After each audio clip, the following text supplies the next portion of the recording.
G'day guys, how's it going? Welcome back to the channel. Today I'm going to do a bit of an update on the Cressida. Been threatening to do one for a little while. Basically, not much has been going on with the Cressida, but I have a fair few cost updates and I suppose some news, actually. So first things news, I bought a new gearbox for it. So this here is a TR6060 out of a VE, so another 6-speed manual, but obviously for those of you who aren't aware, the TR6060 came out behind the 6 litres and the VEs and VFs. They also came out in the Monaros, the manual Monaros, HSV Monaros. Basically they are rated to a lot more torque than a TVT6. They're renowned for being quite a bit better than a TVT6 as far as strength goes. So the reason that came about basically is me and Rex, we've been talking about another project that we're going to do very soon. We want to get onto very soon. We wanted a manual for that, and we were looking at doing a T5 manual 5-speed. But to find a T5 5-speed in Holden V8 pattern, which is the same as that pattern, people wanted like $1,200 for a T5 5-speed. And although the 5-speed's physically a bit of a smaller box, which is going to help us out, we still were not sure if it would even hold the power we want to put in this new project. So we sort of ended up deciding we would just buy a TVT6 because it was going to be cheaper and you end up with a stronger box. So started looking around at TVT6s for sale, and this popped up for sale for a very good deal, very cheap. It was in Maryborough, which was on the way home from the shutdown that we were at. So basically we decided we would pretty much delegate the TVT6 that I rebuilt to this next project, which we will announce soon, so stay tuned for that. And I'd buy the TR6060 for the Cressida. So that way the Cressida ends up with a really strong box, stronger than the TVT6, so I can really beat on it.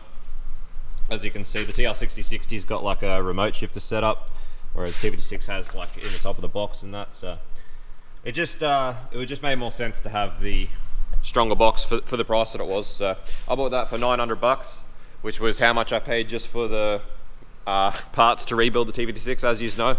So very good price, hard to say no, so pick that up. So that's going to go on the Cressida now. I'm not going to adjust the price at all because it cost me the same amount as it cost me to rebuild the TVT6. I'm just going to basically, for all intents and purposes, swap the TR6060 out for the TVT6 and just leave the cost the same. So that's pretty cool that happened, and it hasn't cost any extra. So the driveline in the Cressida, as long as the diff is welded good enough and holds up, the driveline in the Cressida is going to be pretty good. So it means it leaves me room because I'm going to build the fuel system. I'm going to overbuild the fuel system and all that as well. So it leaves me a lot of room if I want to later on down the track to put a Gen 4 or 6 litre in the Cressida and make a lot more power than my 450 horsepower if I do decide to go that way. Obviously with the chassis, the Cressida chassis, you really need to be full caged to be making that sort of power. They're big, long, sort of flexible chassis, but anyway, it just gives us room down the track to do that. So we'll see how it goes. So the poor old Cressi pretty much hasn't been doing a lot. It's just been sitting here as it was since I left it. Still basically up to the point where I'm wanting to paint the engine bay, so I need to get some paint. Pretty sure I said in the last video I have decided just to go standard color code. Gonna repaint pretty much the entire car, just in this standard factory color. So I'm just gonna do it in 2-pack so that it's nice and strong and easy for repairs for when it gets binned. As far as the rear end, still contemplating converting to Series 1 rear end, but still up in the air about that. Still up in the air about a few things, but obviously once the Skyline's running and I've got a car to drive, it'll be all systems go again on the Cressi. Back into it. But me and Rex are sort of thinking about doing this other project that we're going to use the TVT6 for in the meantime as well, between that. It's going to be a pretty cool project. We're pretty excited about it. And it's really going to be for something that we can sort of build, enjoy for a while, and then probably sell on and make some coins. So this is the TVT6, which will now be going in that project, and the poor old LS, which is still needs a lot of attention. So LS still needs valve springs, still need to do rear main seal. So there's still a bit of stuff I've got to do to the motor. I still need to get a clutch and flywheel, and still got to get injectors. So there's still a few things that need to be done. And honestly, what's killing me the most with cost is suspension setup. So need to get coilovers. There's not really any cheap coilovers for a Cressida. There's not really any cheap options. Pretty much got BC or like MCA or one of those guys. Either way, I'm looking at sort of 15 to 1800 for that. Plus, I don't know if you can actually see, even just with chop springs in it, how weird the rear end geometry is. Might be hard to see, but the rear end's towing in like a lot. And like Cressidas are renowned for having really bad geometry when they're lowered in the suspension arms. So there's pretty much no way around not going adjustable arms in the rear end. So that's more money. Plus lock setup. They don't have a lot of locks standard. I'm going to need to do something about knuckles and that. And LCAs, that's a little bit more money, not heaps. But as you can imagine, it all starts to add up pretty quick by the time you're doing coilovers, adjustable arms, lock setup. Still got to sort out the rear subframe. I still got to brace it and do all that. So basically, it's just yeah, there's just still a fair bit of cost involved in getting it to where I want it to be, which is not a massive deal. It's going to get there. It's just I can't wait to have the Skyline to drive in the meantime. It's going to be awesome. So as you can see here, we've been moving some shit around. We've actually got a lot of our cars all in the same area at the moment. Poor old Effie's sitting there. I sort of really would like to get to that this year as well.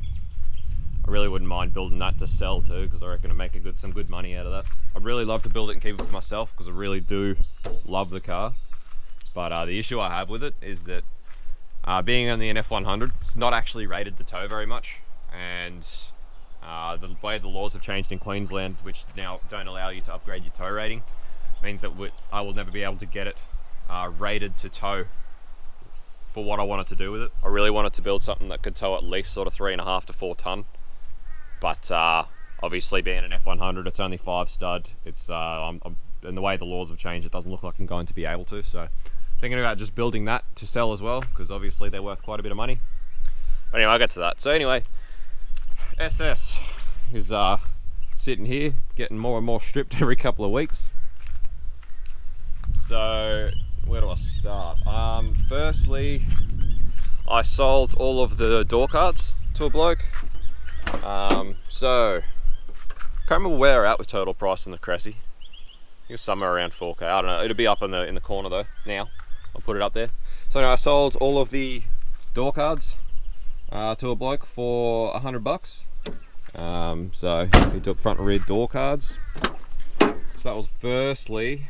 Then after that, I sold all of the seats and the rear bar to another bloke for $200. Then we actually had a customer we were doing a job for, which is still up there actually. We had to LS swap his Commodore, so he used the gearbox cross member and the clutch master. I sold to him for $100. He also bought the wheels that were on it off me, because the wheels on his car didn't have roadworthy tyres and those ones had really good tyres on them, so he bought them for $300. And then yesterday I had a mate who's got a VU Maloo come and flog a heap of interior trims as well for another $100. So he just flogged a heap of the dash fascia and all that stuff. So yeah, that was another $100. So as you can see, well, there's been a fair bit of money coming back in from selling stuff off this car, which is awesome. So that's going to bring that price back down, as we all know.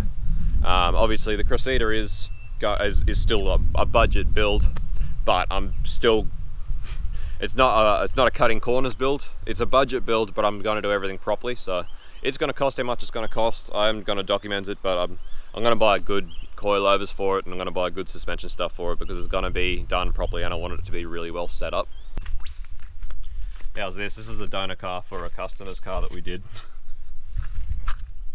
Drug fucked jerk. So obviously this bloke must have owed money on tick.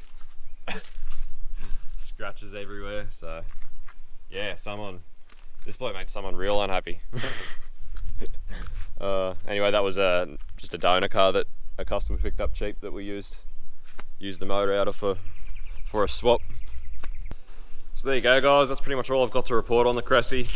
Sorry it's not super exciting, there's not much going on with it. Obviously just focus on getting the skyline done, but figured I owed you all a bit of an update, and I really wanted to do the update before I actually forgot about all the stuff that I sold off the SS, because that does happen. And then I wouldn't remember any prices or anything, so while it's all fresh in the head, I'll do that, give you an update. So yeah, that's where it's at. Thanks for watching guys, and hope you are all keeping up with the Skyline build and enjoying that. So leave a comment and smash like and subscribe if you haven't already, and I'll see you later on. Cheers guys.